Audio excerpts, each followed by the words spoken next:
Is there a need to raise the suggested retail prices of goods? That big question and more with Philippine Amalgamated Supermarkets Association President Mr. Steven Cua.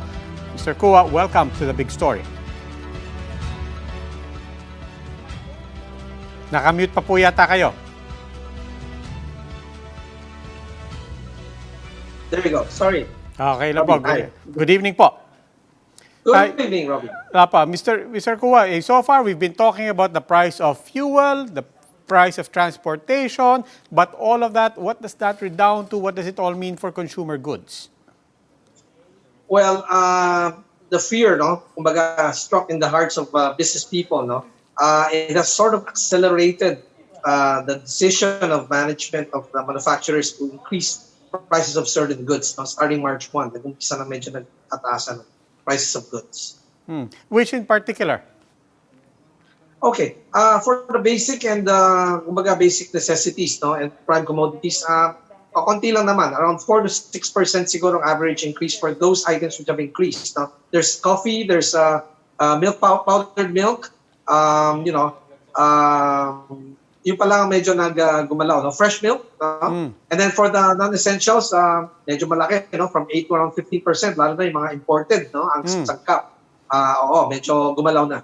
Yeah, pero kanina po, napag-usapan natin ang tinapay, nabanggit kanina sa news report natin ng DTI. Ukraine, of course, a major exporter and producer of wheat. But they're confident that sabi na for the next 3 months, supply should be okay, therefore prices should be okay. Is that a reasonable expectation? Now, the list of SRPs na listahan ng DTI, is just a very small portion of all the items carried. Remember that the brands there and certain sizes yun, So what manufacturers probably do is those not in the list, ang medyo ginalaw nila ng konti ang margins, or increased in prices.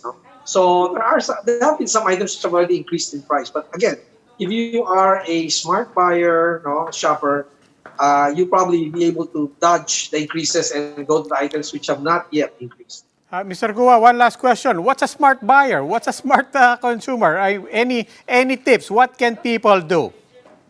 Okay, if you shop every week or every 3 times a week, at least have a list of your top 30 items that you buy, twice a week or weekly, I mean, that way, alam mo pag tumaas ang presyo ng paborito mong brand, which you can shift naman to another brand, another size, or a substitute product, di ba? You need not buy the items which, wherein na nag-increase ang price. Kasi, as long as you know the prices of the items that you buy regularly. But if you don't know any better, then you're going to be a big victim of price increases. So, as a smart buyer, medyo alam mo naman ng kaunti, di lahat ng items na bibili mo, those that you regularly buy, which eat up the chunk of your budget. Okay, Mr. Cua, maraming salamat po. That was Philippine Amalgamated Supermarkets Association President, Mr. Steven Cua.